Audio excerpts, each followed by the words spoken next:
We got a lot of good news this week, specifically Mr. Kash Patel being confirmed as our next FBI director. I know so many Americans are thrilled about that because a lot of us lost trust in the FBI, and now it looks like it's going to be restored. Joining me now to discuss is Congressman Brandon Gill. He's from the great state of Texas. He's also on that subcommittee to declassify all of those documents we've been waiting for. It's also known as the federal secrets. Congressman, I want to thank you for jumping on with me today. We have a lot to talk about.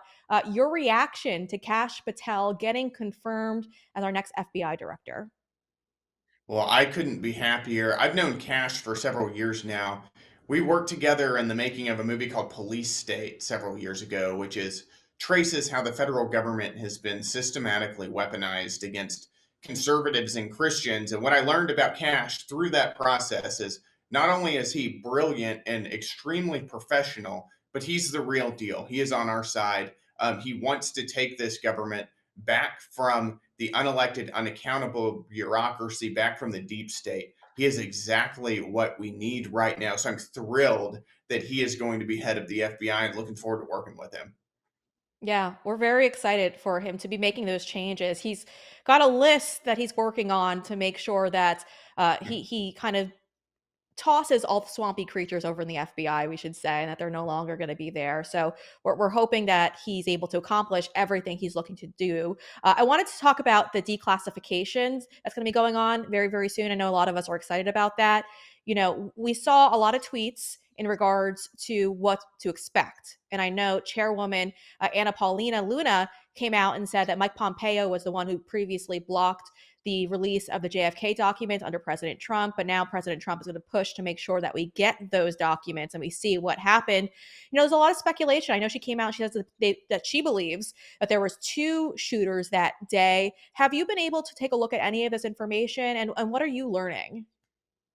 Well, listen, we're in very initial stages right now. Right now, we are requesting documents from various government agencies who may have them related to the JFK files. That is one of the reasons, for instance, that I'm so happy that Kash Patel is going to be at the FBI because I think he will be a lot more amenable to this process than what we've seen in the past. My view on this right now is that there are a lot of unanswered questions, whether it's related to JFK or RFK or MLK, and it's been 60 years since JFK was assassinated. I can't think of a good reason, a good compelling reason why we should keep these documents classified and secret and hidden from the American public. So, what I want is simply answers. I think the American people deserve to know what happened 60 years ago. They deserve to know who, how many people, what entities were involved in the assassination of JFK. And I think these are answers that we can help provide over the next several months and years with this committee. Yeah, and I think that's going to do a lot to earn back public trust in our Yep. government. Because at this point, I know a lot of Americans, after seeing what happened, let's just keep it short, over the last 4 years at least, have Yep. lost trust in all of these agencies, and so I think that's important. I also want to ask you about Jeffrey Epstein's list. I know a lot of people, myself included, are very interested in seeing the people that were on this list. Do you think that's something that's going to be a top priority for your subcommittee? And what's the process in all of this? Do you guys have to wait until, because they constantly use the term like we can't release anything until investigations have concluded, and these investigations never conclude, and that's how they're able to protect all of these things from being released. So how do you see this playing out? Well, first of all, to your point about trust, is that trust isn't something that is just created out of nowhere. Trust is a function of transparency and accountability, and that's what the Trump administration and Republicans alike through this task force are bringing back to Washington. We can't expect the American people to trust what's going on in Washington just because we ask them to. We have to give them a reason, and we have to show them what we're doing. What are we doing with their money? What are these secrets that Washington has been hiding for so long? So I think that trust and accountability have to be built upon a foundation of transparency, and that's what we hope to bring back to Yeah. DC. Now, regarding the Epstein client list, I think that is something that we're going to that is going to come out in the next few months, and perhaps it takes a bit more time. We're working through that right now. We're in initial stages, so I don't want to get ahead of that. But that is something, that is another secret that the American people deserve to have answers to. Who is on that list?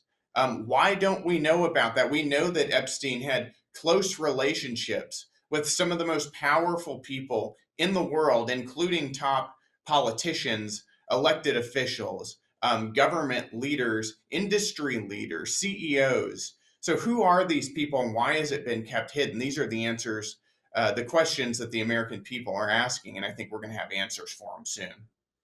Yeah, and we look forward to that. I know the chairwoman has been an advocate for sexual assault victims, even proposing that we give the death penalty to child rapists. And I think Which that's I really fully important to have support. her in charge of that. What was that? I said, which I fully support. And that's what I like to hear because I don't understand why this country doesn't take these crimes seriously. They're vile Mhm. crimes, and we just seem to give people passes on it all and give them a second opportunity or a third opportunity to strike again. And it's discouraging. So I love that about you guys, that you guys are making that a priority. I want to bring things back to Doge because that's a very popular topic. And, you come from Texas. There's also another woman who comes from Texas, Congresswoman, Congresswoman Crockett, who was on ABC News. And I got to be honest with you, it was really hard to watch because she was trying to justify not supporting American people getting their money back, the money that Doge is saving. President Trump proposes maybe giving Americans dividends. And she's trying to detail why that shouldn't be. Take a listen. Now, President Trump says he likes the idea of giving some of the savings from Doge back to Americans as kind of a dividend. Would you support that? Listen, he's just telling a lie. He's not the one that had anything to do with the $1,200 refunds that people had during the midst of COVID that was done by a Democratic House and Democratic Senate. Right now, what they're going to do is say, hey, we want to give you a refund, but Congress won't let us because they already know that there's just no money for that. The only reason that those refunds came before was because we were living in different times. This was a time in which hopefully we won't ever go through again. We had a once in a lifetime pandemic. The bad part is that I don't know if it's once in a lifetime because we know that Ebola, unfortunately, was detected right here in New York here recently. And if we continue down this road of getting rid of scientists or deciding that we don't want to rely on experts as it relates to what they're telling us to do, or we don't want to deal with vaccines and medicine in this country, then we may be facing not only our next pandemic, but our next 2, 3, or 4 pandemics because of their incompetence. So no, we are not in the business of giving out money. And honestly, I don't know what $5,000 will do for you. Congressman, she doesn't know what $5,000 would do for the American people right now. I think, you understand Texans. What would $5,000 do for them? Well, only in Washington can somebody make a statement uh, like that $5,000 wouldn't go a long way for the American people. For decades, an unelected, unaccountable federal bureaucracy has been laundering American taxpayer dollars on left wing pet projects, spending money on transgender surgeries in South America, DEI scholarships in Asia, on facilitating our open borders via left wing NGOs, funding Democrat state sponsored media via NPR and PBS. These are the projects that Doge is going after. This is a flagrant waste and abuse of American taxpayer dollars, and the people have had enough. Now, what we do with this money, I think we've got a lot of work to do, but a Doge dividend makes a lot of sense to show the American people that these aren't abstract numbers. This is real money that is coming out of your pockets that is being spent on left wing projects. I think it is preposterous and absurd to say that $5,000 wouldn't go a long way in the American people's pockets. So, I think that this is something that we'll work through. That we're uncovering new waste, fraud, and abuse every single day, and we've been spending money on programs that the American people find repulsive, and it's got to stop now.